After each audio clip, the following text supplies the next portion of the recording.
meeting at the Elkhart. Doug, can you speak in the mic? Should be on. Am I on now? All right. I made sure the podium mic was on, but I forgot to turn mine on.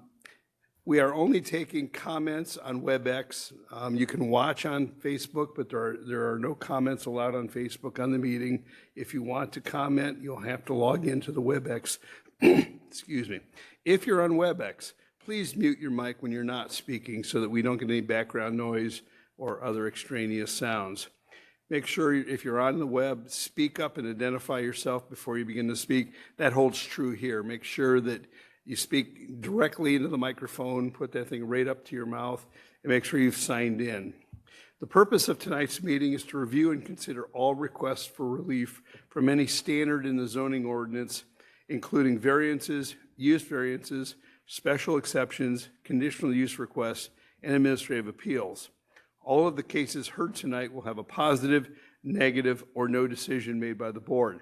If no decision is made, the petition will be set for another hearing. If a decision is made that you disagree with, either as the petitioner or an interested party, you must file for an appeal of the board's decision no later than 30 days after the decision is made in an appropriate court.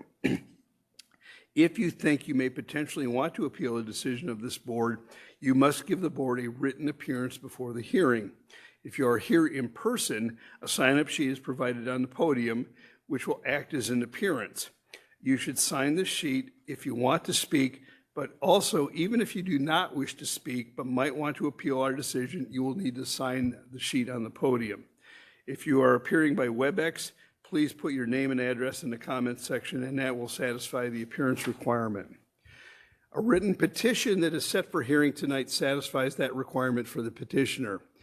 If you file your appeal later than 30 days after the decision of this board, or give no written appearance tonight, you may not appeal the board's decision. Because the rules on appeal are statutory and specific on what you can do, the board highly suggests you seek legal advice. If you are the petitioner, in addition to filing an appeal, you may first file a motion for rehearing within 14 days of the board's decision. And again, when you're speaking here in person, make sure you speak directly into the mic. We have a minimum quorum tonight. That means we have 3 members up here. While we can conduct business with 3 members, any votes must be unanimous. If we do not have a unanimous vote, it will be considered no action taken. The case will be reset for the following month. With respect to public comment, with respect to the public comment portion of any of the items here, unlike city council meetings, we only take public comments on the specific item that's before the board. We do not have a general public comment where you can talk about other issues that you might have. You can only speak for or against the specific petition that's before the board. This time I would ask for the roll call. Attendance? Avandra Rickoff. Here. Davis. Mulvaney. Here. First item of business, I would move to approve an amended agenda. We are tabling 2 items, 24 UV04 and 24 BZA06. Do I hear a motion to amend the agenda? Do I have a second? Second. It's been moved and seconded. All in favor say aye. Aye. Aye. Opposed, same sign. Thank you. There are 2 different sets of minutes that you received. We got the March 2024 minutes, and we've got the May 2024 minutes. Do I hear a motion to approve the March 2024 minutes? So moved. Second. Moved and seconded. All in favor of approving the minutes signify by saying aye. Aye. Aye. Opposed, same sign. And with respect to the May 2024 minutes, do I hear a motion to approve the minutes as submitted? Second. It's been moved and seconded. All in favor say aye. Aye. Opposed, same sign. The minutes are approved for May 4. All right. Proof of publication. Did everybody have a chance to see the proofs that were provided?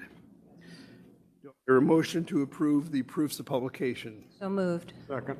Been moved and seconded. All in favor say aye. Aye. Aye. Opposed, same sign. The proofs of publication are approved. All right, first item of business, it's old business, is 24 UV07.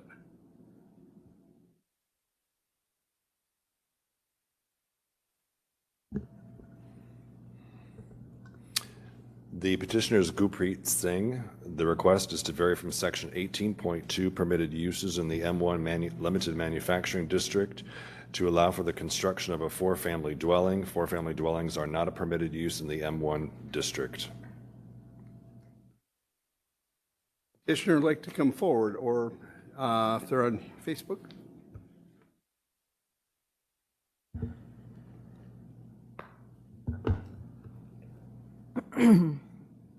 Hello, good evening. My name is Levi Rednauer, 401 South 3rd Street, Goshen, Indiana.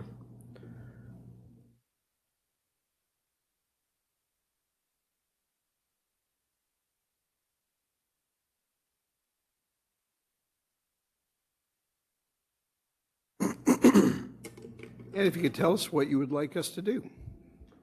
Yeah, so there's plans to build a quadplex on that Make sure you property. speak right into the mic. Sure. There's plans to build a quadplex on that that vacant land currently.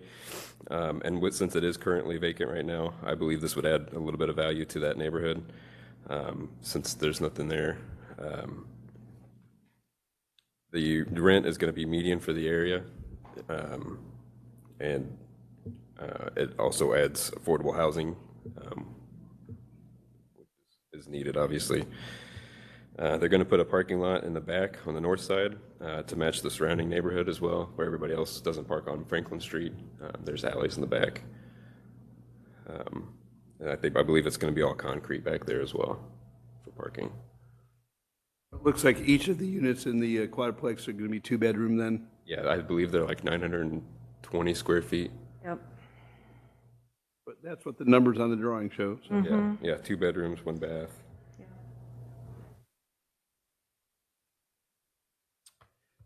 Any questions for the petitioner? I really don't have any. Nope. Appreciate the investment. You know, it is needed, so we definitely have a With an- shortage of smaller apartments, and so Empty lot and small affordable apartments, that's fantastic. Sure, absolutely. this time then,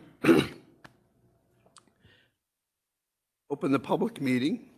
Is there anyone here who wishes to speak in favor of the petition?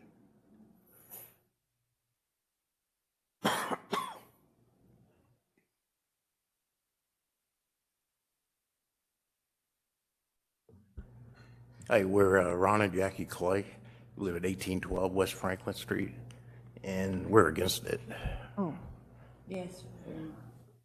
Now, did you say you're against it? Yes. Okay, we're not taking any against comments yet. This is in favor of, so. Oh, okay. So we'll call you up when it's opposition time. All right. Is there anyone here who wishes to speak in favor? All right. Now it's your turn. Sorry, I should have probably just had you stay up there because I didn't see anybody else fighting their way to the podium. Make sure you sign in before you Yeah, speak. we already did. You did already, okay. That's light manufacturing, isn't it? The zoning. And if it's, so how can you build apartments, family dwellings?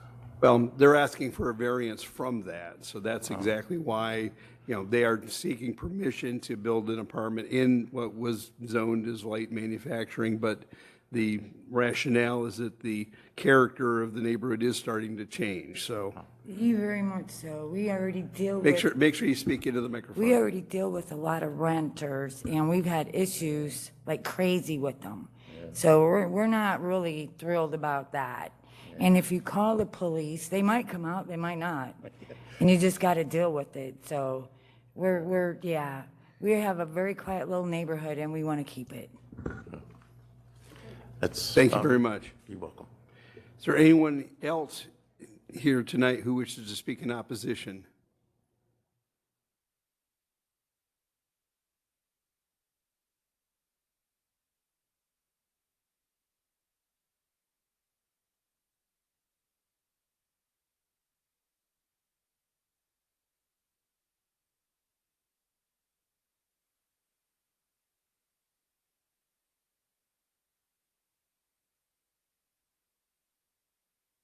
Good evening. My name is Ivy Iverson.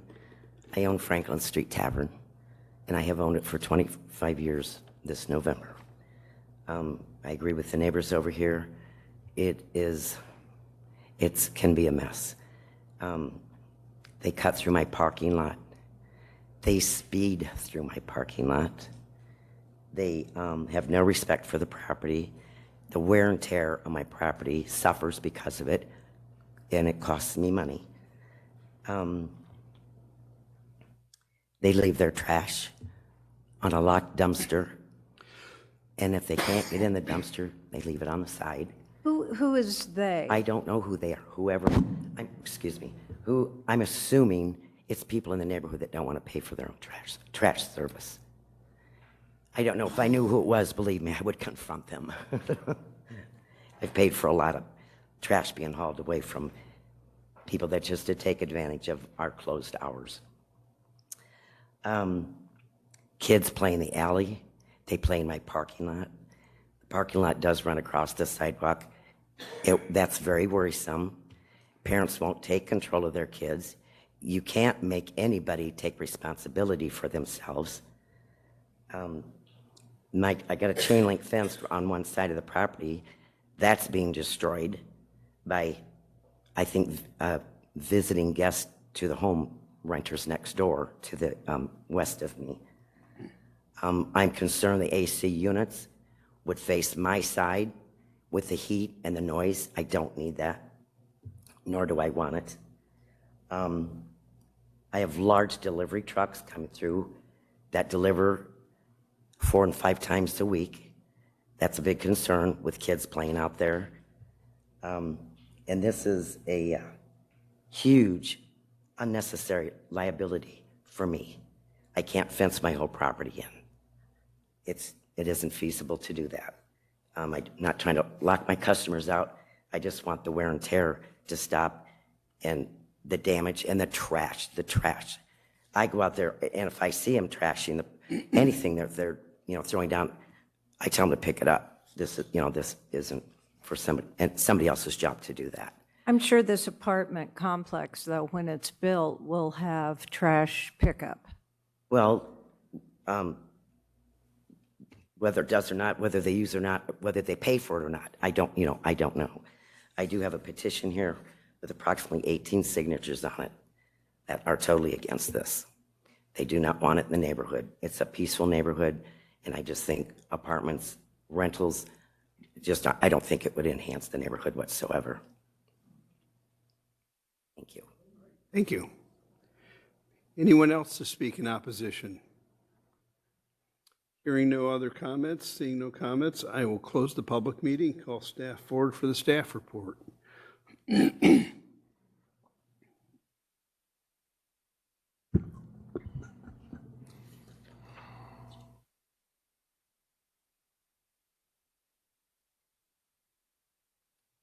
The petitioner is proposing to construct a 4-family dwelling at the intersection of West Franklin and Navajo Streets. This section of Franklin has historically had manufacturing zoning mixed with various types of residential and commercial uses for almost 70 years. Since the 1950s, this area has been a mix of industrial, commercial, and residential uses. Because of its adjacency to the railroad, the uses tended to be more intense along the south side of Franklin and became less intense the farther away one moved to the north from Franklin. Over time, the manufacturing and commercial uses have diminished with smaller industrial development moving to newer industrial areas, often adjacent to major thoroughfares and clustering with similar uses in other parts of the city. It is thought that in time, much of this portion of the neighborhood will be considered for rezoning of some sort of residential or mixed use. Looking at the graphic above, there are a number of parcels on El Reno, Navajo, and Avalon that sought and were granted rezoning to residential in 2005. This is noted in the highlighted area of varying nature of uses. This is noted to highlight the varying nature of uses in the neighborhood with a strong favor toward residential. The need for the use variance is required in order to construct this project. The idea of more intense residential should not impact the surrounding uses or character of the neighborhood, as this use is less intense than most of the commercial uses or the permitted industrial uses. Staff is supportive of the infill project Proposals like this one are becoming more common in areas that have seen disinvestment over time and where the need for new and diverse housing options are needed. This proposal reflects a development pattern seen in other parts of the city that integrates varying levels of density within a neighborhood. This type of housing is considered the missing middle, which the city is lacking. Because of the compact construction and it is being developed where the necessary infrastructure is existing, it is more cost-effective to construct. Therefore, these costs do not have to be passed along to the tenant in the form of higher rent. This request adds to the inventory of alternative housing types needed in Elkhart. It is anticipated that more of these requests will be coming in the future as staff looks for more creative ways to reintroduce residential units on vacant infill property. The staff recommends approval of the use variance based on the following findings of fact. Number one, the approval will not be injurious to the public health, safety, morals, or general welfare of the community because the building will be constructed to city standards. Number two, the use and value of the area adjacent will not be affected in a substantially adverse manner because the intensity of the use will blend with the neighborhood that has a variety of residential, commercial, and industrial uses along Franklin currently. Granting the variance would be consistent with the intent and purpose of this ordinance because it allows for some measure of relief when warranted. Number four, the strict application of the terms of this ordinance will result in practical difficulties in the use of the site because any residential redevelopment will require board action and the land does not support most industrial uses on the small site. And number five, special conditions and circumstances do not result from any action or inaction by the applicant. There were 29 letters mailed, one telephone call returned, not in favor, indicating there are too many rentals in the area. Any questions for staff? Yeah, how about parking? Their parking can be accommodated off the alley. They are able to accommodate the required number of 2 per unit. All within your guidelines?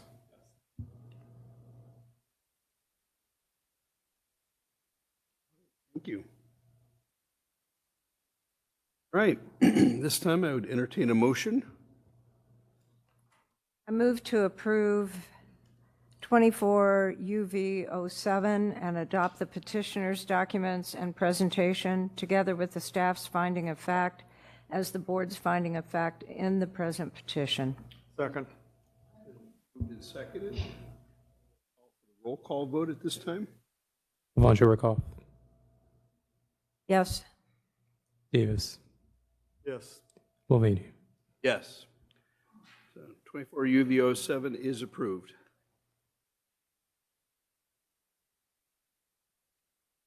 Next item on the agenda is 24 BZA 08.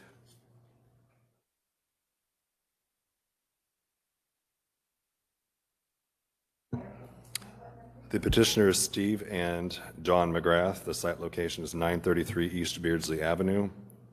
The request is to vary from section 6.2, which references the minimum size of a residential dwelling unit, 750 square feet, to allow for an additional residential dwelling unit in this structure to be 335 square feet, a variance of 415 square feet. Would like to come forward?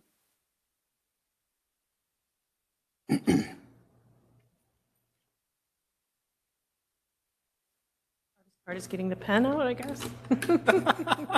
Is it jammed in there? Yeah, I got it.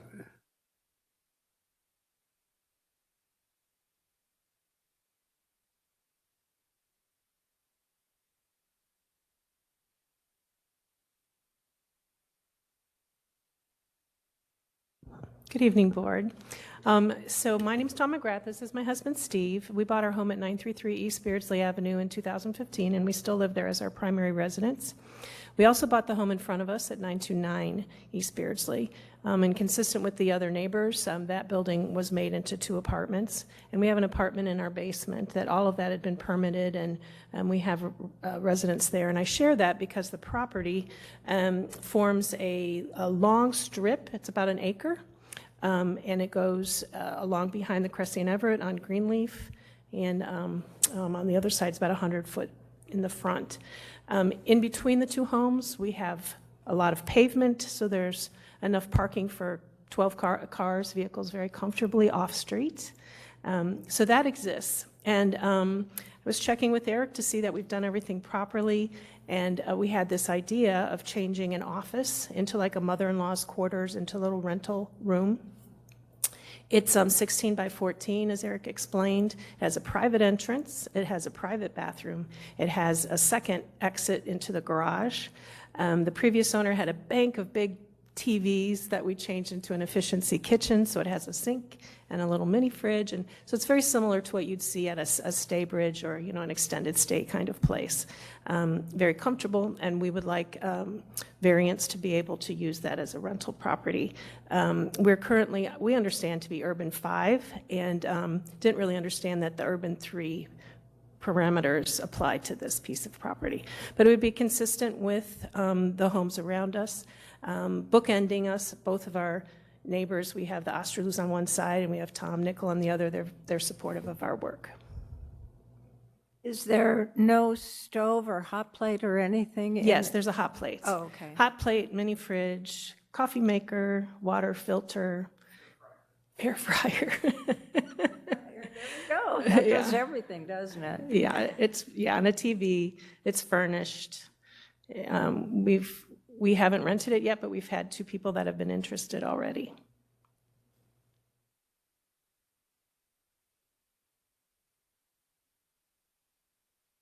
Thank you. I'm going to open the public meeting. Is there anyone here to speak in favor of the petition, either in person or in WebEx?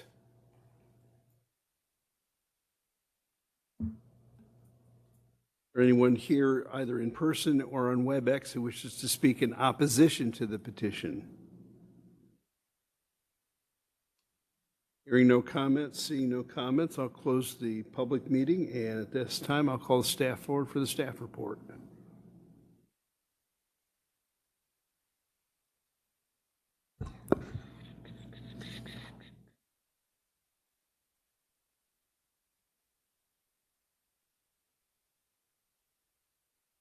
The petitioner wishes to vary from the requirements found in section 6.2, which references the minimum size of a residential dwelling unit as 750 square feet to allow for an additional residential unit in the structure to be 335 square feet, a variance of 415 square feet. The property is zoned R5 Urban Residential District. Multiple dwelling units in the structure are allowed by right. This site abuts the St. Joe River on East Beardsley Avenue, just west of Greenleaf Boulevard. The structure was built in 1973, according to the Elkhart County tax records, and sits toward the rear of the property. The kitchen area and bath were existing when the petitioner purchased the property. The property currently has 6 off-street parking spaces, therefore having adequate parking for an additional unit. There are single-family and multifamily homes that surround the property. There is also a commercial building currently used for the Cressy Never real estate northeast of the site. Staff supports the variance request contained in this petition. There will be no outward change to the building. This request reinforces demand for walkable and affordable housing and begins to address the market gap in housing diversity. The staff recommends approval of the developmental variance based on the following findings of fact. The approval will not be injurious to the public health, safety, morals, or general welfare of the community because the residential unit within the structure is built per all applicable building codes.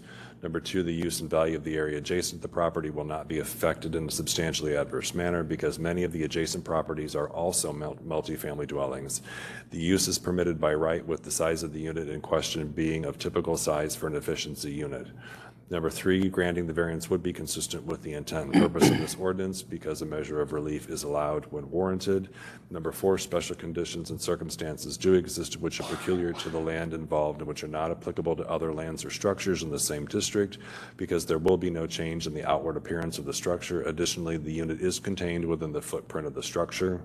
Number 5, the strict application of the terms of this ordinance will result in practical difficulties in the use of the property because without board action, the additional unit would not be a legal dwelling unit because of its size. Number 6, the special conditions and circumstances do not result from any action or inaction by the applicant because the elements of the unit, the kitchen and bath, existed in the structure when the petitioner purchased the property. And number 7, the property does not lie within a designated flood hazard area. There were 55 letters mailed, 3 returned in favor, and 1 returned not in favor. that the unit is, the 335 is too small, should be considered a residential dwelling unit. What happens when other landlords apply for the same variance? It changes the character of the area from low-density residential to high-density with all of the problems that kind of change involves. Questions for staff? And there was one, I'm sorry, and there was one telephone call in favor as well. Do we have, I mean, it does seem very small, but it seems like for this type of apartment, that's kind of standard. Do we have any history with this small of an apartment? We are seeing more of a request because I would highlight for the board, I believe earlier this year, we had in a complex that was approved by the board on East Jackson that had a mix of efficiency, 1-bedroom, and 2-bedroom units. There is a growing demand for the smaller units for young professionals, younger people coming out of high school and college that may not want or may not need a larger apartment unit, and the same at the other end of the spectrum, more mature individuals wanting to downsize and not wanting the responsibility of so much property to take care of. I would also highlight, I believe there are 1 or 2 buildings in South Bend right now that are all, the entire new building is all efficiency and 1-bedroom units. So it is becoming more of the trend to attract those single people that might not necessarily need or want all of the area to take care of. Is there a window? There's 2 windows. And you mentioned the garage. Will the garage be theirs? It's optional. I'm sorry? It's optional. Oh, okay. Any other questions? All right, thank you. For motion? Approve developmental variance 24 BZA08 and adopt the petitioner's documents and presentation together with the staff's findings of fact as the board's finding of facts in the present petition. There a second? Second. Moved and seconded. At this time, I call for the roll call vote. Davis. Yes. Vonjarikov. Yes. Mulvaney. Yes.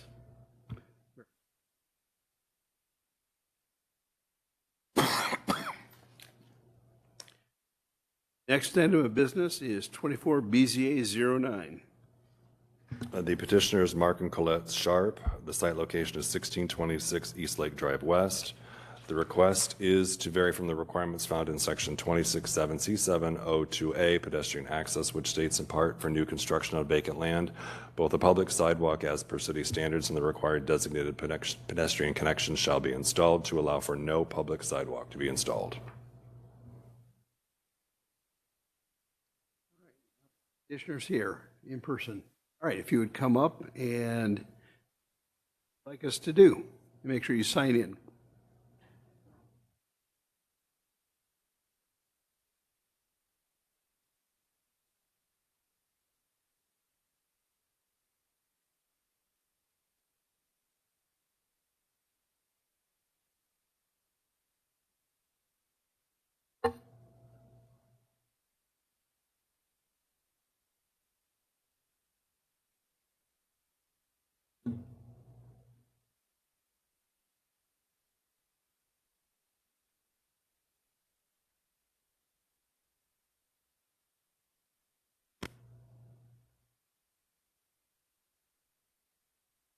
Good afternoon.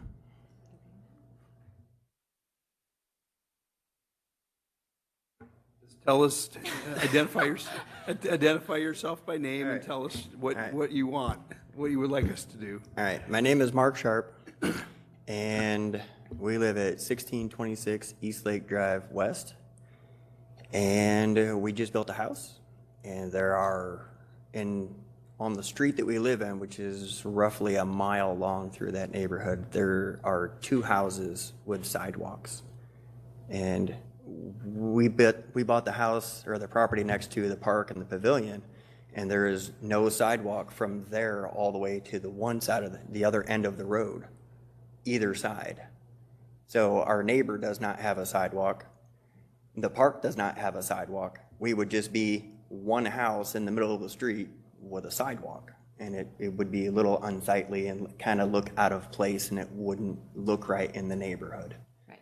I don't. So we're at East Lake Estates, obviously, we're an established neighborhood. Speak directly into We're at East Lake. It's an established neighborhood, not very many people have sidewalks. This was a double lot that they ended up splitting into two, sold the house, and we bought the lot. And we are asking that we not have to put in a sidewalk because, again, we would be the only one in the area. It would look unsightly, and our neighbors don't have any concerns about sidewalks. It's not something we have in the neighborhood. We're used to walking on the streets, so. It would look weird because on one side of our driveway, we would have a sidewalk that would be like maybe 10 feet. And then the other side, it would be like 70 feet, but then it stops like right at a sign. And nobody that I know of, I've talked to several neighbors on our street, and nobody wants a sidewalk. And it's been a neighborhood, it's been a thing since the 60s when they built the neighborhood. And there's no safety concerns. People don't get hit. They drive decent speeds. It's a nice. I don't think it would look right at all.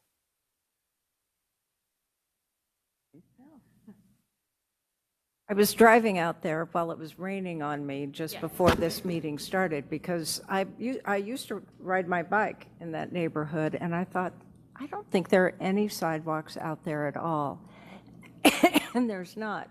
From Bristol, I drove past your house and on a little bit. There was not one sidewalk that I saw. It would be totally unique. It would just be your little, sidewalk. Which is why we're here. Yeah. Yes, I would rather not have one. I think I understand what you're saying here. So you saw the house. I did. It's a beautiful home. Thank you. Yeah. Thanks. Took us a long time to get there. Thank you. Any other questions for? Right, at this time then, I will open the public meeting. Is there anyone here to speak in favor of the petition?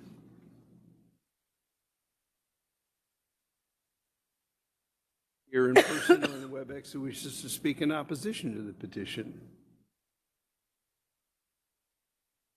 Seeing no comments, I'll close the public meeting and call staff forward for this.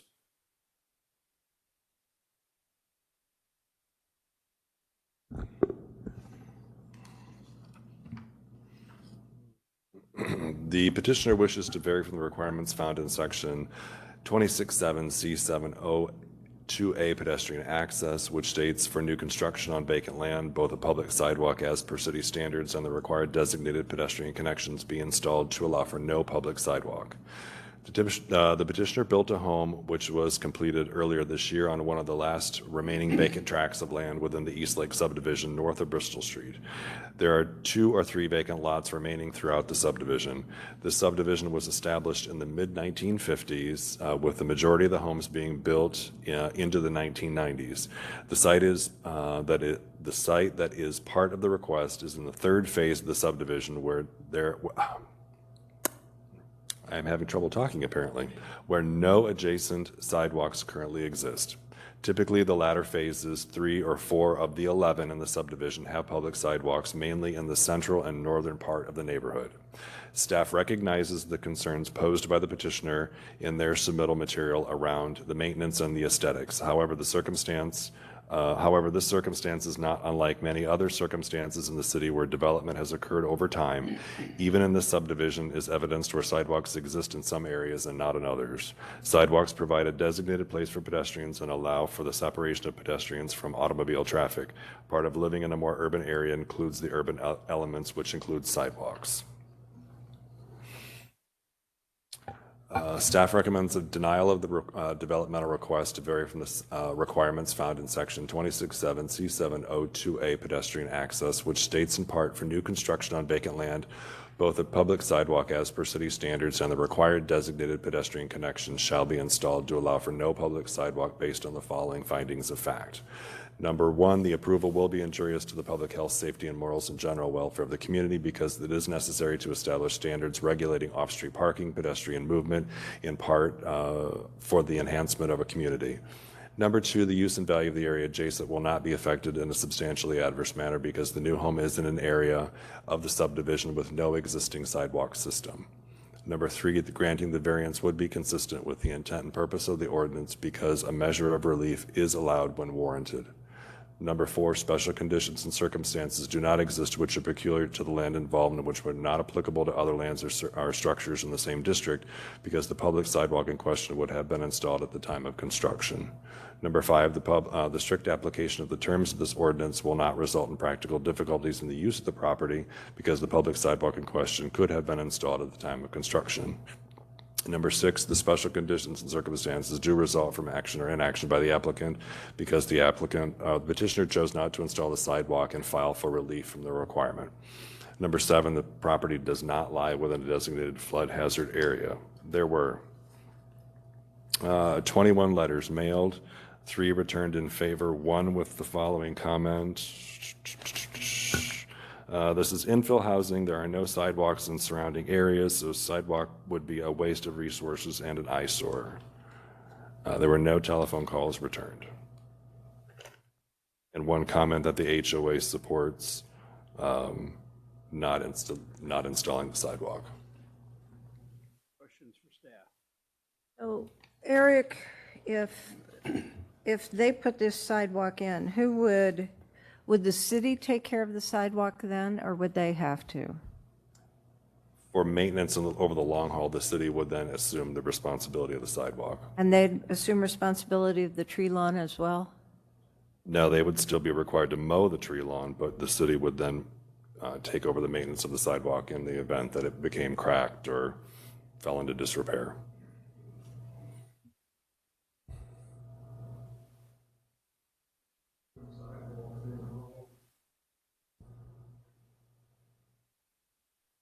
We have been working in different neighborhoods installing sidewalks.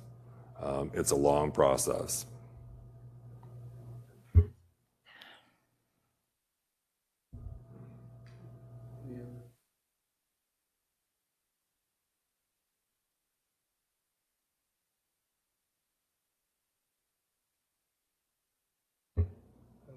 In a motion.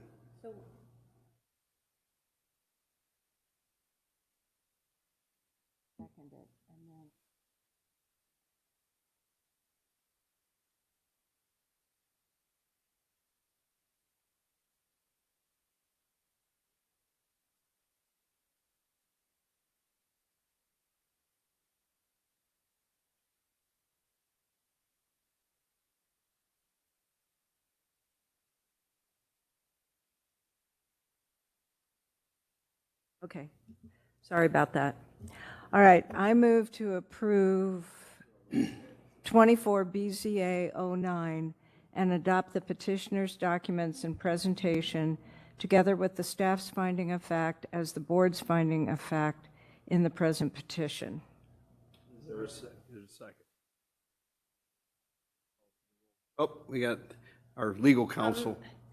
The board's, or the staff's finding and the petitioner's finding are in conflict. So you have to, excuse me, but you need to make a motion accepting one or the other. And that's a little different than what we've been told in the past, as far as we would have to vote on the staff's report first. And that's totally fine. But you don't, in the motion, you need to withdraw the motion you made because you moved to accept the staff's report and the petitioner's as the findings of fact of the board. The board. You got to do one or the other. You've got to do one or the other, correct. Do I hear a motion to withdraw the motion? So moved. All in favor of withdrawing the motion? Aye. Aye. Okay. I do want to add, I'm Maggie Marnoka, the attorney for Okay. get that on the record. Thank you. So So what we need to say is, I move to approve 24 BZA 09 and adopt the petitioner's documents and presentation As the board's finding of as the fact. board's findings. And we vote on it, yes. Okay, all right. And then my vote will be to not make them build.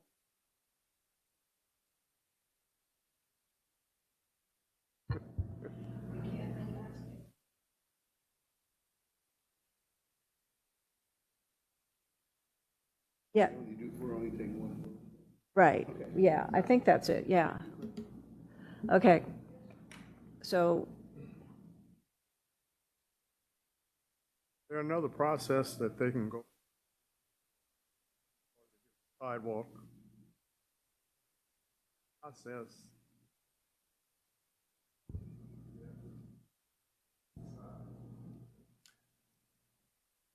Would they be able to avail themselves of the city sidewalk program? New construction.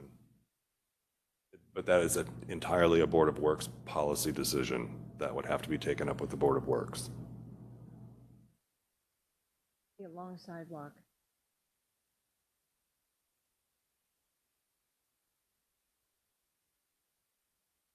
For residential.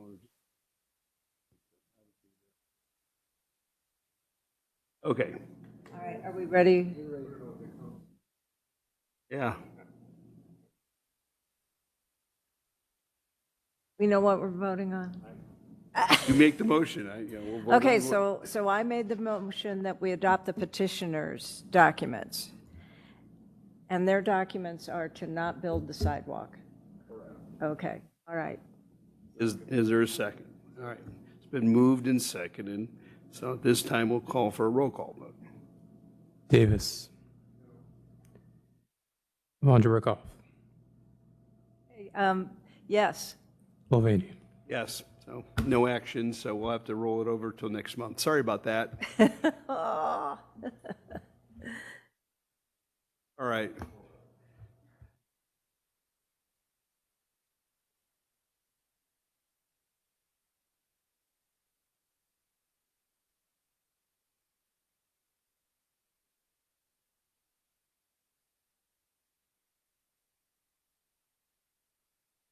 We have an agreement to disagree up here, so there's no resolution. Two of us are in favor of the petition, one is. Well, what essentially occurred is no action was taken because we need to have 4 people to.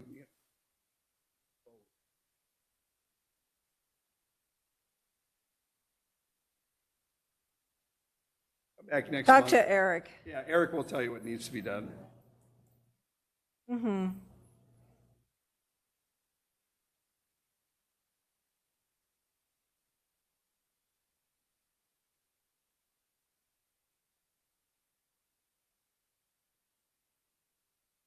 All right, next item of business, 24X04.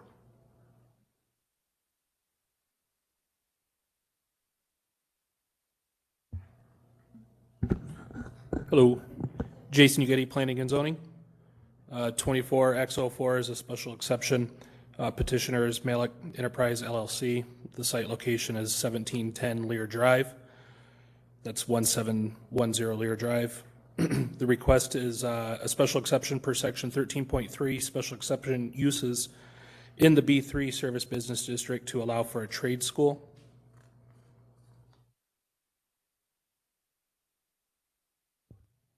The petitioners are submitting an application to establish a trade school at 1710 Lear Drive in the Park 6 Industrial Park. Trade schools are a special exception use.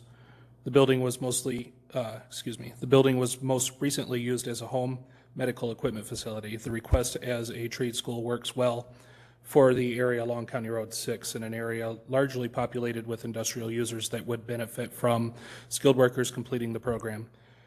Based on the information provided with the petition, the school is affiliated with the, I don't know how to say that, Vincent's. Vincennes University, thank you. and is accredited by the NCCER, the National Center for Construction Education and Research. Commissioner would like to come forward and tell us what you want us to do. Good evening, Crystal Welsh, Abbenmarsh, 303 River Race Drive in Goshen. And as staff mentioned, there's an existing building here that's currently being occupied by a medical health facility, equipment facility. They will continue to operate for a short term in the building while they look for another location. They aren't using the entire facility. It's kind of big for what they need. So as part of the negotiation for the sale, they're going to be able to stay in the building for a little while longer while they find an alternative location. And as mentioned, this is a accredited trade school. They actually are currently and have been operating in Elkhart at 2701 Industrial Parkway for 10 years now. So it's not a new facility or a new program. It's just a relocation so they have more space to be able to offer the classes. So they will be operating mainly during the evenings so that the actual class participants can work during the day and then they come take the classes at night. But that shouldn't be an issue because it's not really a residential area. And so actually the two operations, the medical retail facility will operate during the day and the classes will go on at night. There are two separate parking lots, plenty of parking for both uses, so it shouldn't be a concern. And as staff mentioned, I think this is a great use for this facility. It's large enough so that they can actually have hands-on classes for their students. And we need skilled workers. So I think it's a win-win for our community. Explain my question, because I was saying, why is Serenity still showing? But so your client will own the building and then lease back certain spots to Serenity while they transition to a new location. Okay. Yeah. Brittany is here. She's manages the program locally. Hi, I'm Brianne Feeks. I'm with ABC. We manage the program. We have about 160 students, but they only attend class one night a week, so it's divided over 4 nights. So it's roughly about 40 students a night that come to class.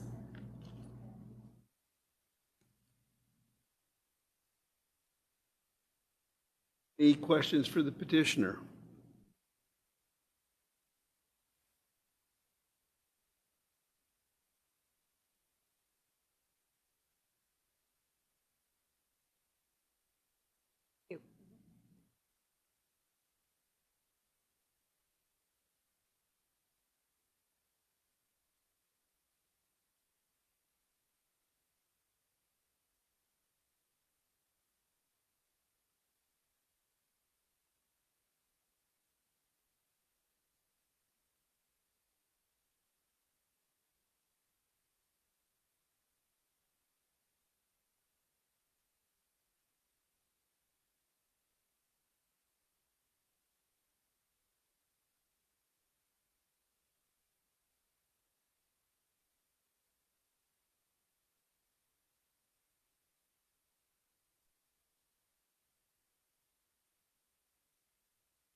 Excuse me.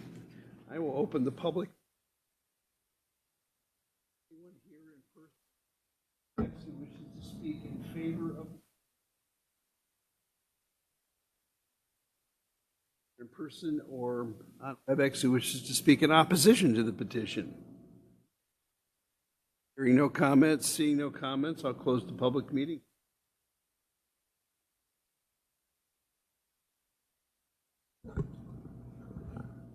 I did read the staff report during the, would you like me to reread that? We were going to stop you if it went any further. Like, You don't have to read it again. Okay. All right, we'll move into recommendation then. Staff recommends approval of the request based on the following findings of facts. 1, the special exception is so defined, located, and proposed to be operated that the public health, safety, and welfare will be protected. Number two, the special exception will not reduce the values of other properties in its immediate vicinity because there will be no exterior changes to the existing building. Number three, the special exception shall conform to the regulations of the zoning district in which it is to be located because it will not generate adverse effects on adjacent properties in the form of noise, smoke, or odor. And then we have conditions. If the board chooses to approve the requested special exception, staff recommends the following condition be placed upon the approval. One, any and all necessary permits be obtained from the building department for interior renovations prior to occupancy. 8 letters were mailed, 1 in favor with a comment via email, nothing back for not in favor. The email reads, regarding public hearing case number 24X04 on 6/13/24, Malik Enterprises special request for zoning. We understand that Malik would like to put a trade school on their property located at 1710 Lear Drive, Elkhart, Indiana. As neighbors to the east of this property, we value education and welcome a trade school at this location. My one concern has been and always will be the traffic situation in our industrial park. Please be aware that this commercial area has only one entrance and exit, which is a T into County Road 6. We have requested many times for additional entrance exit to be added or for a traffic light or a turn lane to be added at this entrance for safety purposes. I have written letters and made calls to no avail. Please be aware any students entering and exiting the industrial park will be forced to navigate a sometimes crowded entrance exit, especially at 2:30 p.m. And a left turn from this area is sometimes very challenging. In short, we do not oppose the zoning for a trade school, but we ask vehicle safety would be addressed at this location.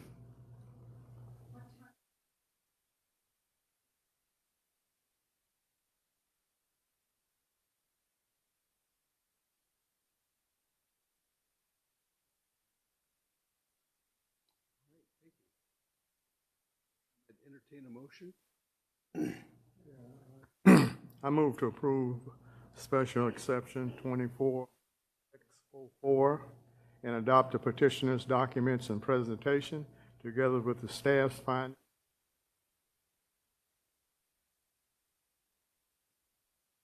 Adopt all conditions listed. For a second.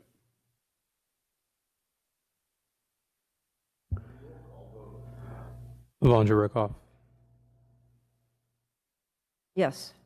Davis, Mulvaney. Yes. 24X.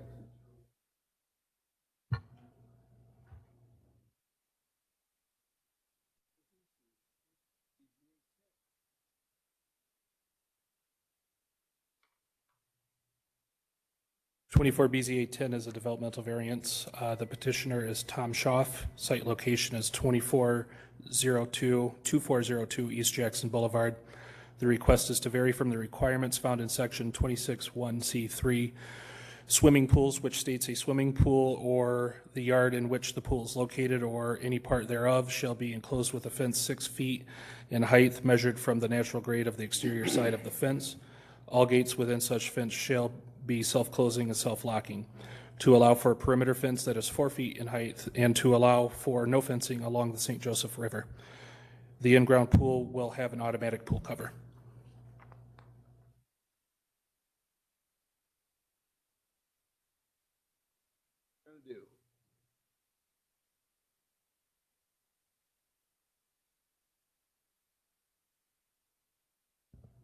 I'm always the last one.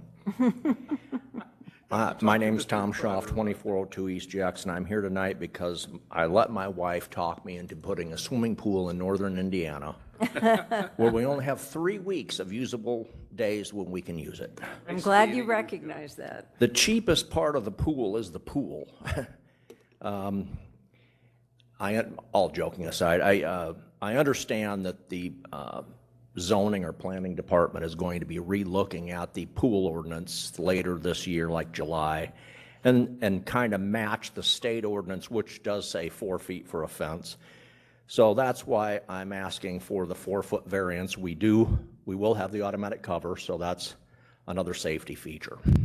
And I don't think any toddlers are going to swim in from the river. We've granted many of these, Okay. especially the ones with properties bordering the river, because the river forms a natural barrier. Yeah. We've realized for a long time, and the city is finally getting up to speed, that we are not in sync with the state. Any questions? All right, thank you, guys. I'm going to open the public portion of the meeting. Here to speak in favor of the petition, either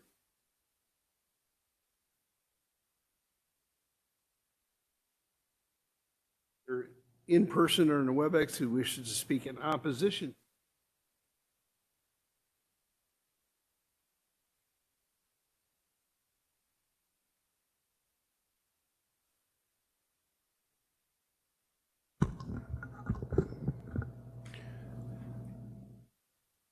The petitioner requests to vary from the requirements found in section 26(1)(c)(3) swimming pools, which states a swimming pool or the yard in which the pool is located or any part thereof shall be enclosed with a 6-foot fence in height measured from the natural grade of the exterior side of the fence.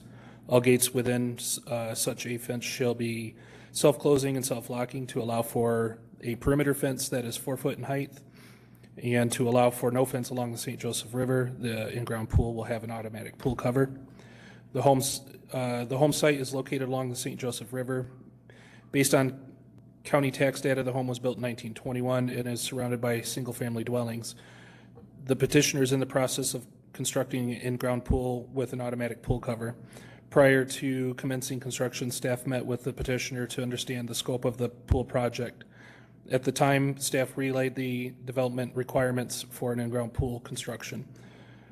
The proposal is to have a 4-foot fence surrounding the rear yard which the pool is being constructed. The intent is to also have the river bank act as a fourth side of the fence, as any person wanting to enter from the north side of the property would have to enter by boat or swimming up the bank. The request is similar to the other developmental variance requests heard by this body.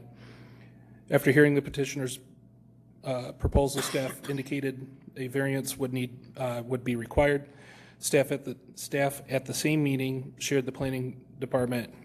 Staff at the same meeting shared the planning department is in the process of updating the current zoning ordinance. One of the regulations that would change is the pool development requirements. Although still in draft form, the requirements would be for an in-ground pool with an automatic pool cover, a 4-foot fence would be required.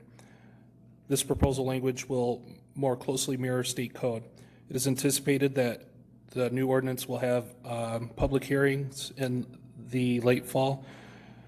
Staff supports this request as it is similar to other waterfront developmental variances that this board has approved in the past. Recommendation. The staff recommends approval of the developmental variance to vary from section 26(1)(c)(3) swimming pools, which states a swimming pool or the yard in which the pool is located or any part thereof shall be enclosed with a fence 6 feet in height measured from the natural grade on the exterior side of the fence. All gates within such a fence shall be self-closing and self-locking to allow for a perimeter fence that is 4 foot in height and to allow for no fencing along the St. Joseph River based on the following findings of fact. 1, the approval will not be injurious to the public health, safety, morals, or general welfare of the community, as the river wall would create sufficient barrier equal to a fence. In addition, the pool has an automatic pool cover installed for added security. 2, the use and value of the area adjacent to the property will not be affected in a substantial adverse manner because the property would still remain a residential property in a residential neighborhood, and pools are commonly found in residential neighborhoods. 3, granting the variance would be consistent with the intent and purpose of this ordinance because it allows a measure of relief when uniquely warranted. Number 4, special conditions and circumstances do exist that are peculiar to the land involved, as the rear of the property abuts a river, creating a natural barrier. Number 5, the strict application of the terms of this ordinance will result in practical difficulties in the use of the property by depriving the petitioner of the rights commonly enjoyed by other properties in the same area. Number 6, the special conditions and circumstances do not result from any action or inaction by the applicant because the property abuts the St. Joseph River and the embankment would serve as a preventative access to the pool comparable to otherwise required fence. Number 7, this property does not lie within a floodplain or designated flood area. 19 letters were mailed, 1 in favor, no comment, and 1 not in favor with comment.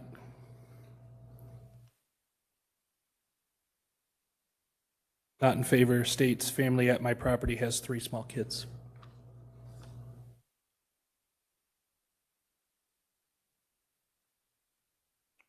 Thank you.